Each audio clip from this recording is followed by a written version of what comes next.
Yeah, I agree. I think I'm going to go with a nice fun 1-1 draw.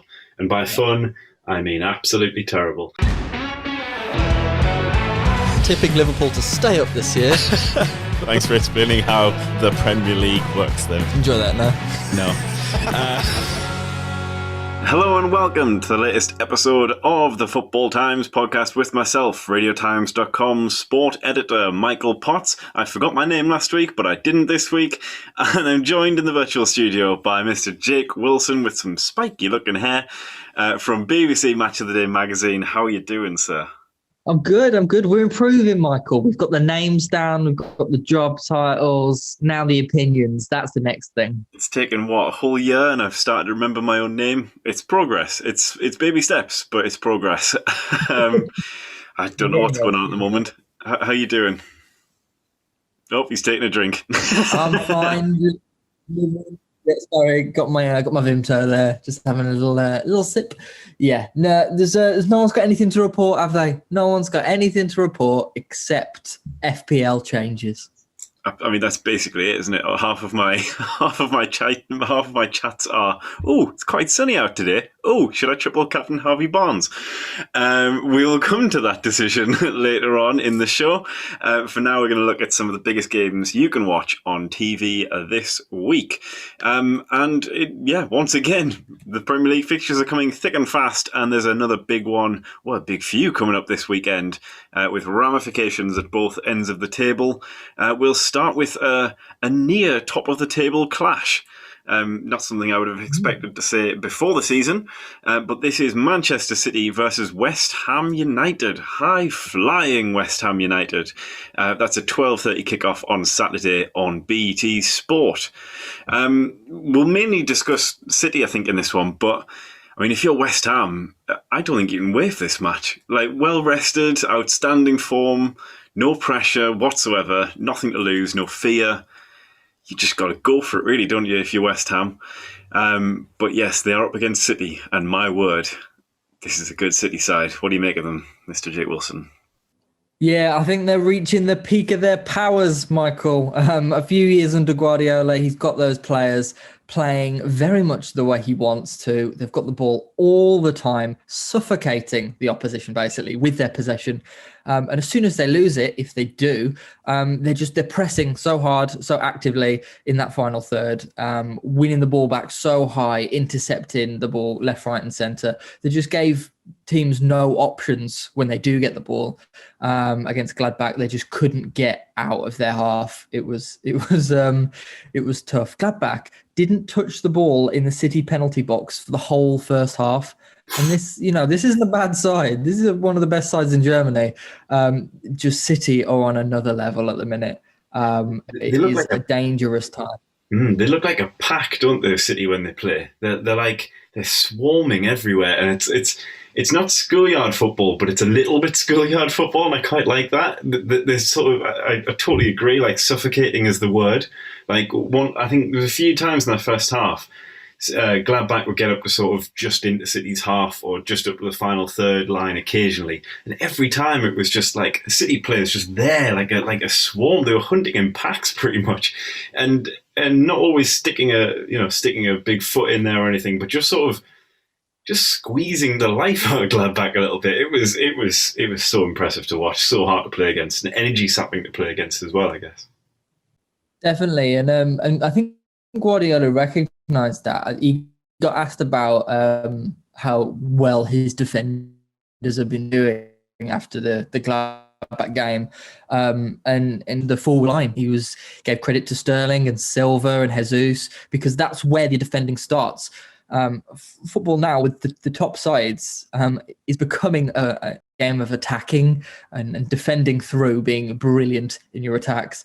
And even though City weren't as clinical as they would have wanted to, only go back 2-0, Jesus frustrating as ever. When you don't give the opposition any chances, you only need one of those to go in, and it's pretty comfortable.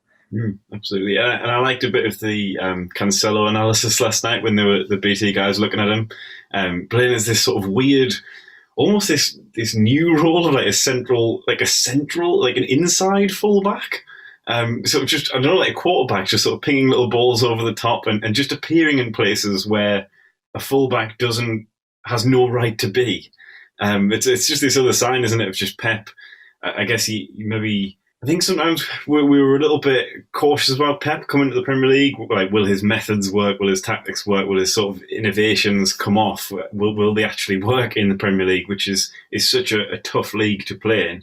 And things like Cancelo there is proving that absolutely Pep's innovations can come off, and in style as well, and not just sort of to make it pretty. Like, actually having Cancelo drift in, and with the quality he's got to pick a pass as well, it's like every player in this team is designed to pick a pass and to play the killer ball. And like when you've got basically every player in your team capable and willing and able and positioned to play a killer ball, I mean, you are just going to create so many chances. Even, Jesus, not the most clinical striker, but even he can sort of find that one goal. And when Stones and Diaz are keeping such a tight ship at the back, you just are going to win games. You are going to win football games. It's remarkable to see how effective basically every player is in all forms. Like you say there, Sterling attacking and defensively just sound. People tracking back, people are getting forward. Just everything about City is just designed to crush. And it didn't happen overnight. Like Cancelo was on the bench a lot last season. It's taken him a little while to settle into what Pep wants from him. So credit to Guardiola, stuck with it. He's had some tricky moments the last 2 seasons, really, but they are on an absolute tear. And like you said, West Ham are in the form of their lives, but even still, you can't see them being able to withstand that sort of barrage. Absolutely. Any predictions for us in this one? It's really, really hard to see City doing anything other than getting that 20th win in a row. West Ham, they've got hope. City weren't clinical, and they've got magic, in Fornals and Antonio, and Craig Dawson, always pops up with a goal to get a few points for West Ham. But I can't see it here. I think City win again, and will win again, and continue to keep winning all the time. So yeah, I think I'm going to go with a sneaky little 1-0, sleeky 2-0. But that'll do City. They just need to grind out those wins, and even a 1-0 win against something like West Ham is a fantastic result, and keeps their surge towards the quadruple very much on the rails. Once that game finishes, you can switch over from BT Sport to Sky Sports, Premier League, Main Event, and Now TV for a slightly different change of pace here for West Brom v Brighton. Brighton, of course, fresh from a defeat in the Glen Murray M23 derby, a true friend of the pod. That game is long gone now, but we enjoyed that. What was the guy? Jean-Philippe Mateta. Unbelievable finish, unbelievable strike, worthy of any M23 Glen Murray derby. What a finish that was. Yeah, a wonderful, wonderful goal. But Palace had 2 shots in the game, basically, and scored them both. And I think that is indicative of Brighton's season. I think we're talking here about West Brom versus Brighton, and I think the away side are the strangest team in the Premier League. With expected goals and expected points through those goals in the Premier League, but we do not live in a time of expected points. We live in the real world where they are readily in a relegation battle. They went to Palace because they had all of the ball against Palace. Veltman scored to make it 1-1 against Mateta, and then Benteke stole it at the death with a rasping shot. But Graham Potter's going to be pulling his hair out. He's got everything going right at Brighton, but they fluffed it in the derby again, just because they can't put the ball in the net. So West Brom could well capitalise here. Absolutely. In West Brom, obviously they're sitting there in pretty dire straits. They're down in 19th. But draws are coming. There are sort of minor improvements. They dug deep against Man United. Obviously, the red card didn't help against Burnley. They still managed a 0-0 draw there. Not glamorous results, but it's something. And I think when you're down there with 14 points at this stage of the season, I mean, you're pretty much going to take what you get. And I think we can 11-point gap. I think we can kind of start to rule them out. Obviously, we've seen some mad things happen. Fulham have dragged their way back into contention. West Brom, they've got Brighton, Everton, Newcastle, Crystal Palace as their next four. If they are going to stay up, that four is crucial there. There's got to be a few wins there, and considering they've only won twice all season so far, it's a big ask for West Brom. But one player I think we do need to talk about for West Brom, one sort of bright ray of light in what has been a fairly dark season. And by Diagne up front, he's came in on loan from Galatasaray, very Sam Allardyce signing, going out there, bringing in some power, some pace, a big man up to lead the line. And he's doing that so far. I mean, four games so far, 4 starts. He's got 1 goal and an assist, a couple of near misses, and he's hit the woodwork already as well. You feel like if they are going to pull off the unthinkable, Diagne is the guy to do that. Really, have you seen much of him at all? Have you seen much of West Brom to be encouraged about? I actually don't think the signs at West Brom are that bad. They just might be good too late. I watched the Burnley game, and even though it wasn't a massive thriller, they definitely looked like the side that were going to win it if either were. Diagne has a chance. I think Tarkowski headed it off the line. Matías Pereira, who's been their most creative player all year, he looked really good again.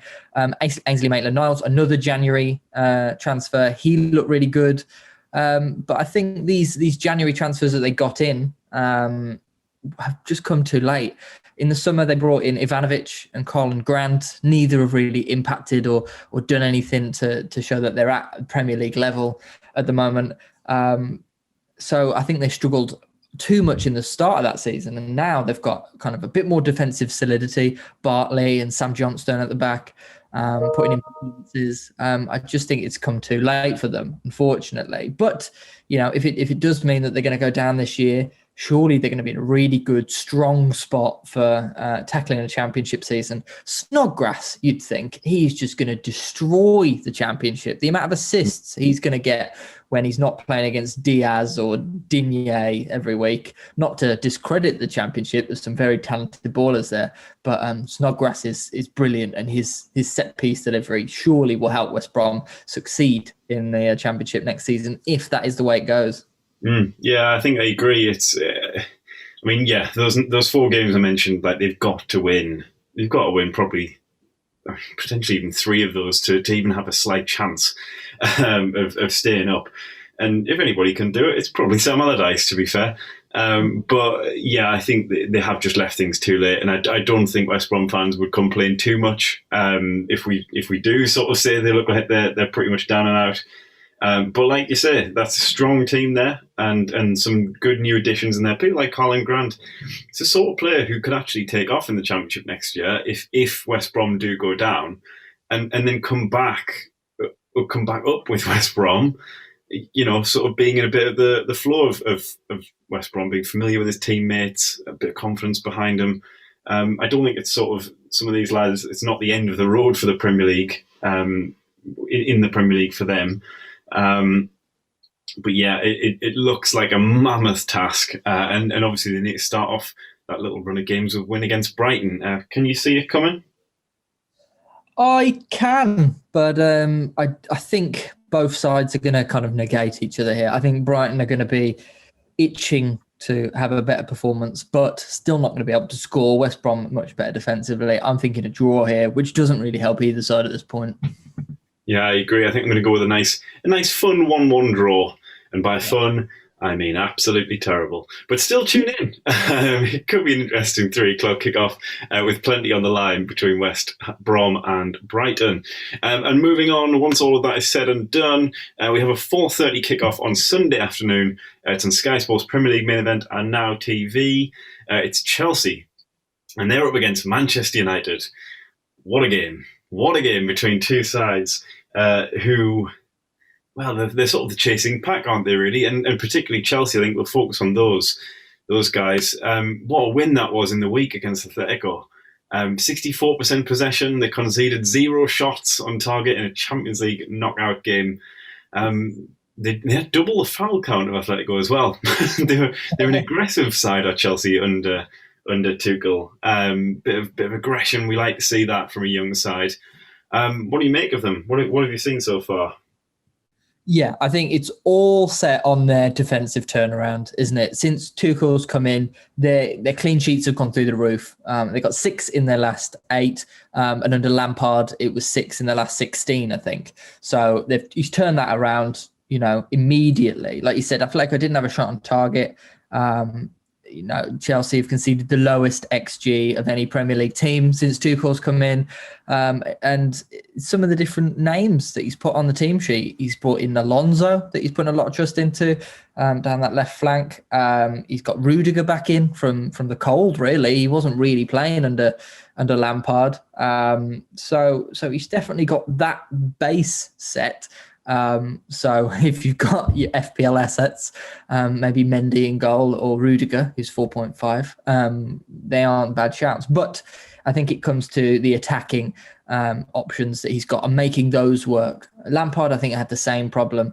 They brought in Havertz, Ziyech and Werner in the summer, and none of them have really played to their potential. The only probably attacker you could say that has is Mason Mount, who's still under Tuchel, is putting in performances. There's a lot of talk about him being Lampard's class favourite, and maybe he wouldn't play so much under Tuchel, but he's undroppable at the minute. He's impacting games, he's scoring goals, getting assists, and when you look at the players around him, Pulisic not really around it at the minute, Ziyech not really around it, Werner, Abraham, he keeps hooking at half time. Mount's the one he can trust. So Chelsea, yes, very good defensively. They're going to keep a lot of clean sheets, but are they going to be able to score enough goals to beat enough teams when they don't? I was going to say one player I've been very impressed with, and actually impressed with Tuchel's trust in him, is Callum Hudson-Odoi, sort of shifting this right wing back role, sort of unfamiliar territory for him. And I know there was some criticism before, wasn't there? He came on 46 minutes, subbed off half an hour later. Sort of one of those embarrassing sort of moments that social media jumped all over. I actually really liked that management. I thought that was some very good management. I think it's driving standards up at Chelsea. I think there's a lot of players at Chelsea who, some of the big signings or the younger players coming through. Obviously, Hudson-Odoi, we know how much raw talent he has. He's on 120 grand a week. Like, he's earning a lot of money for raw talent. And I just think it's quite good to drive those standards up a little bit, really. Not accepting, I mean, again, whether Hudson-Odoi really deserved to come off, who knows? That's up to Tuchel. But actually bringing him off, saying that was the reason, being pretty blunt and honest with it, and then seeing the response from Hudson-Odoi against Atletico Madrid, I think that's an impressive move by Tuchel to do, and impressive on Hudson-Odoi's part for coming back and proving a point to Tuchel, why he deserves to be in the team. I know a lot of players would have sort of sulked and that would have been the end of their career at the chosen club, but Hudson-Odoi trusted there in a Champions League knockout game. I think that's really good, and I think somebody like Hudson-Odoi needs maybe a bit of somebody to steer his career a little bit, because he feels like he's been around for a little while, just maybe not quite fulfilling that potential yet. He's still very young, but I think it's nice to see Tuchel actually investing in him and moulding him, shaping him a little bit, especially in a time where, like you say, Pulisic, Ziyech, those sorts of guys, Havertz, they're not really turning up.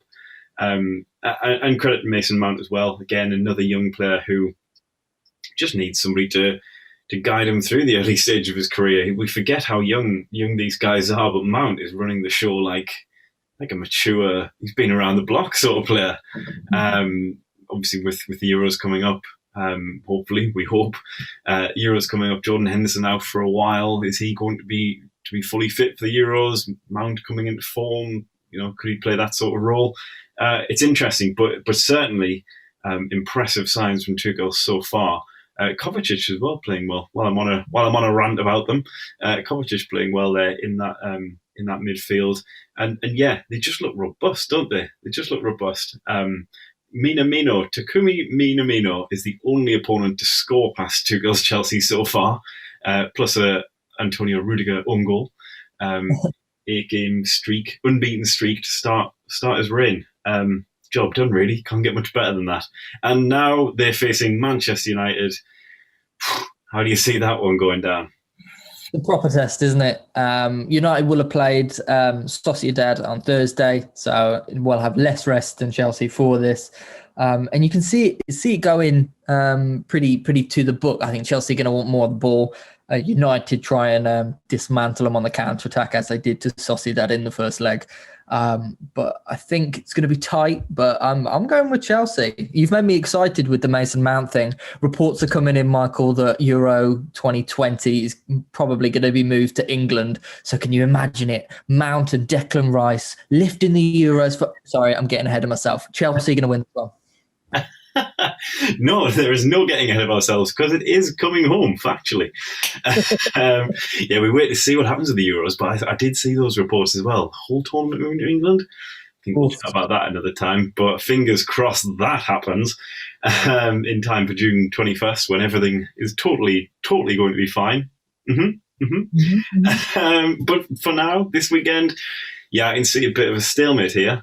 Two very different styles, as you said. Chelsea keeping the ball defensively sound against Man United, who will throw the kitchen sink on the counter-attack. I think I could see an exciting game here. I think I'd say a 1-1 draw, 2-2 draw, but I think there's a lot of interest in this one, and obviously a lot at stake with the top four battle heating up.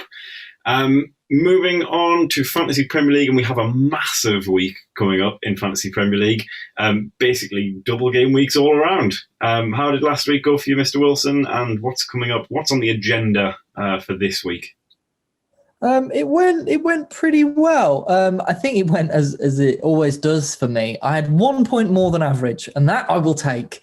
That's always the benchmark, is to beat the average.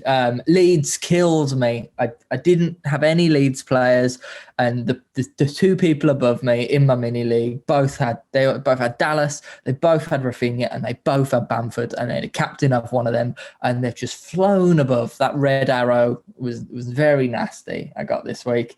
So anyway, we move past that to the double game week. And I don't want to move quite past that just yet because please. Don't ask me who I captained last week, Jake Wilson. Dallas. I went and brought in Rafinha and captained him for 1 week, and now I've already subbed him out. He was just a 1 week wonder. Got 24 points. Fantastic. Beautiful. Job done, really. Now captain is hard now, isn't it? Though, with there's so many players, got so many great fixtures. You've got Kane, Burnley and Fulham, Bruno, Chelsea and Palace, Vardy, Arsenal and Burnley, Calvert-Lewin, Southampton, West Brom, Salah, Sheffield United, Chelsea. How do you pick captain there? I was going to say I'm actually making a bold decision this week, which is to just click that triple captain button and not quite decide who's going to get it until the last minute. I've had this. I like a rogue shout. For some reason, I treat my triple captain as more of a risk than just a normal captaincy. Like, I treat the normal captaincy with utmost seriousness, and when it comes to triple captain, I'm just like, let's go for a differential. For starters, I'm steering away from Spurs. I think a lot of people have thrown Kane in there. A lot of people have thrown Son in there, and in seasons gone by or start the season, absolutely. I'm not backing Spurs to score that many goals in those two games. Burnley, tough team to play against. They're not an easy team. They struggled against them earlier in the season. So I'm steering clear of those guys. I'm leaning towards, I really want to triple captain Harvey Barnes. And I just need somebody to talk me down from that ledge. Who are they playing? Who are they playing? Oh, Harvey Barnes. I'll have a quick check for you there. Harvey Barnes has Arsenal at home and Burnley away. That's not easy. See, my leaning is Calvert-Lewin. So again, not one of the big six, but the fixtures are good. Southampton leaking goals. West Brom don't score loads. I think Calvert-Lewin could fight and get one there. You've got to look at the player, but you've also got to look at the fixtures, don't you? I'm looking at Harvey Barnes' stats here. The points he's got since, let's go for the last 10 games here, or 11 games even. 7, 8, 2, 9, 6, 6, 8, 3, 3, 12, 13. And here we are. And I just think he's getting better with each week. He can score. He scored 9 so far this season. He's got 7 clean sheets. He's got 5 assists. Ooh, I don't know. Arsenal, they do still concede goals, and Burnley have in them sort of the ability to be destroyed, although I know I've just made the opposite point when it came to Spurs. I don't know. I think with James Maddison out as well, a lot more pressure on Barnes to deliver. I don't know. I'm leaning towards it, but I agree with your Calvert-Lewin shout, though. Southampton, West Brom, 2 good fixtures there for Calvert-Lewin. I think my only issue with Calvert-Lewin is that he seems to be a bit of a 1-goal guy or a 1-assist guy. I don't think he's quite as explosive as a Harvey Barnes. I think Barnes could go out there and get a hat-trick. Calvert-Lewin is more of a consistent, sort of, he'll pick up 6 or 7 a week. A lot of decisions to make, basically, Mr. Wilson. But triple captain, I think, is the way this week. Yeah, I think you've got to be brave. But I've just got too many to pick from. My front 6, I could pick any of them. Yeah, pretty much. So, I also think Fernandes against Chelsea and Crystal Palace. I know, again, we've talked about Chelsea being so solid, but Fernandes is almost worth it for Palace alone. I mean, Palace are conceding goals, conceding chances. Another one the other day, but they're giving a lot of big teams a lot of joy at Selhurst Park. So we'll see about that one. But I think it's really tough. I mean, like you say, I think a triple captain is the good choice. Who you put it on, it's a bit of a random choice, isn't it? Really, it's a bit of a random pick and hope for the best. But let's go Matt Loughton. Michael, me and you, mate, both go Matt Loughton triple captain, eh? Oh, mate. Honestly, it will not take me much to. It does not take much to convince me that Matt Loughton is triple captain material. Trust me on that one, my absolute boy. We'll see how that goes next week, but I think a triple captain is in order. Tune back in next week to see how we fare on that one. Best of luck if you are deploying your triple captain. And just finally as well, while we're on the subject, a little bit earlier about West Brom and great escapes, that got me and Mr. Wilson thinking about our greatest escapes. Sunderland, Wolves, been a lot of terrible results and a lot of good results over the years. Any ones that stand out for you? Oh, yeah. The one that firmed up everything in my kind of childhood, adolescence. 2011, let me take you back, Michael. Last day of the season, Wolves at home to Blackburn. Now, both sides could go down. Apparently, there was 81 different scenarios for relegation that season. Oh, wow. 5 teams all in the mix. And at halftime, Wolves were 3-0 down. We got absolutely rinsed by Steve Keane's Blackburn. Steve Keane. I know, Steve Keane's. Roberts scored a deflection. Emerton scored a volley. Junior Hoylett, rounded it off. It was looking bleak. But in that second half, didn't give up. Played a lovely free kick routine early on in the second half. Jamie O'Hara scored it. So that was lovely. And the news was filtering around. I remember it. The crowd was murmuring proper last day stuff that if we scored one more, we would stay up on goals scored. Get this, over Birmingham. 87th minute, Michael. Stephen Hunt, the legend Stephen Hunt, curls one into the far post. 3-2 we're losing, but we celebrate it like we just won the FA Cup. And we had 3 minutes to hold out. Birmingham heard the news. They pushed everyone forwards. They were drawing against Spurs. Pavlyuchenko scored on the counter for Spurs. So we stayed up. Birmingham went down. And the celebrations after that, Michael. Oh, my family and my mates, we were all there. It was like nothing I've experienced. Epic. That's very good. That's a good one. I feel like when I was thinking about this for Sunderland, every season for the past 10 years has pretty much been a relegation battle, and half of them we've probably failed and half of them we've succeeded. So there's a lot of choice. I narrow it down to a few. Very quickly, the one that didn't make the top two, Paolo Di Canio, 2012, 2013, basket case. 13 games, 3 wins, 3 draws, including a 3-0 win against Newcastle to keep us up. That was a good one. That was a good one. And then... but yeah, I think the two that stick in my head season after, Gus Poyet when he came in, 13-14, having beaten Newcastle again 3-0. I want to keep mentioning that one. We also beat United for the first time in 46 years.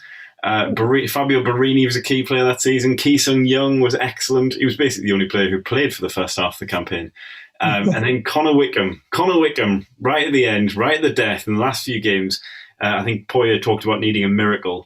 And then Connor Wickham popped up and scored 5 in 3. He won Player of the Month. He did everything. He smashed it. And I think we were safe with like many points to spare by the end of the year. It was unreal. It was unbelievable. But my number one, and I may have gone through some of this story before, so I'll keep it short. But Mr. Sam Allardyce in 2015, 2016, Dick Advocaat was sacked despite beating Newcastle 3-0. Once again, there was a theme, and I made sure that came out, that we beat Newcastle 3 times 3-0 in 5 years, but let's move on. And then, Allardyce came in, got Jermaine Defoe ticking. Jermaine Defoe, who is going to be a free agent this summer. Hint, hint, wink, wink, nudge, nudge. Allardyce went and brought in Lamine Kone, massive centre-back, and Wabi Kazri. We already had Yann Villa kicking around on loan, who genuinely goes down as one of the greatest players I've ever seen in a red and white shirt. And Jan Kirchhoff, who is one of the prettiest players I've ever seen in a red and white shirt. Gorgeous passer of the ball as well. That's why I moved out to London. That was 5 years ago. Moved out to London, homesick. I was just fed up with life. Didn't want to be there when I moved down originally. And that's when I went to a pub to watch my first game. It was in a Sunderland supporters branch pub. We went in, and it was against Chelsea. We ended up Bobby Kazri scoring this unbelievable volley. Bit of a back and forward sort of game. Allardyce had us ticking on nicely, and then it came near the end of the game, 2-2. Jermaine Defoe, go and type it in. He slotted home and to win the game 3-2. And the celebrations in that pub, man, the celebrations there. The second goal we scored, basically the celebration was so wild, the owner turned the TV off. So like we actually missed the celebrations because they turned the TV off, saying that we were too noisy. Flicked it back on. He said, "If you do it one more time, mind, you're all out." And then obviously when Defoe scored that one, I mean, I've seen things in that pub. The Albion, I believe it was, in Shoreditch, it just went off, man. There was people spilling out of windows, and that was unbelievable game, and that basically kept us up. The week after we beat Everton 3-0, Roberto Martinez, Everton 3-0, which officially kept us up and officially relegated Newcastle. And unbelievable, incredible. That season was just a fantastic end of the year, and it's been terrible ever since.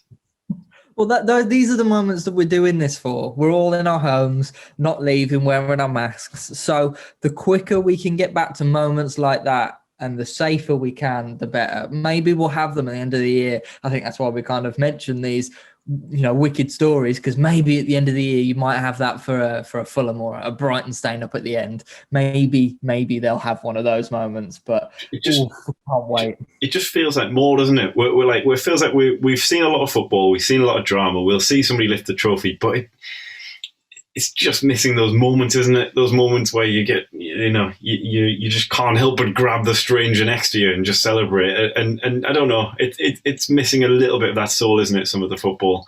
I can't wait for a return to stadiums, and I actually think we'll get a shock at how good it is once it comes back. I think we just need that, don't we? Blow off a bit of steam, watch the boys win, watch the boys lose, watch the boys mostly just be very average and draw. But yeah, fingers crossed for the big old derby moments to come back, for those big old relegation battles to be won. And yeah, we'll see how it goes. But hopefully from June we can get back to celebrating these big old moments for next season. And in the Euros, if that happens in England. Mr. Wilson, what's coming up Match Today magazine this week? Oh, we've got a very, very cool new issue, Michael. This is a You Are a Superstar Baller issue. So we're tasking you with picking your dream life. You've got £500 million to spend, what club you want to play for, who you want your new celeb friend to be, your cheeky new pet, everything about your life. We want you to pick it if you had the choice. It's wicked, but then we've also got stuff on Messi's next move, because that's coming up this summer, potentially, maybe, and some of the best beards footballers ever seen. So there is something for everyone in the new MTD mag. I mean, did you get permission for my picture for that feature, or no? In football, Michael, in football, not in talking about opinions. That's all we've got, mate. Also, Dream Life, by the way. I mean, you're mentioning that feature as I'm sitting with my laptop propped up on a shelf drawer, sitting on the floor with a microphone stacked on a Tupperware box, talking to Jake Wilson with an unmade bed behind me. If that isn't the dream life, then I don't know what is. And on that glorious note, come to radiotimes.com/TV/sport. I've got to add the TV bit in there now. And we've got all the latest previews. We've got all the Premier League stuff coming up. We've got all previews for European football, including Champions League and Europa League. And we have some Six Nations coming back this weekend, as well as the Players' Championship in snooker. And I mean, I was going to say we got lots of coverage about the England-India Test cricket, but during the recording of this podcast, I imagine it's pretty much over by now. 2-day internationals, that's the way forward. We don't need 5 days when you can do it in 2. Thank you very much for listening. Take care. Speak to you next week.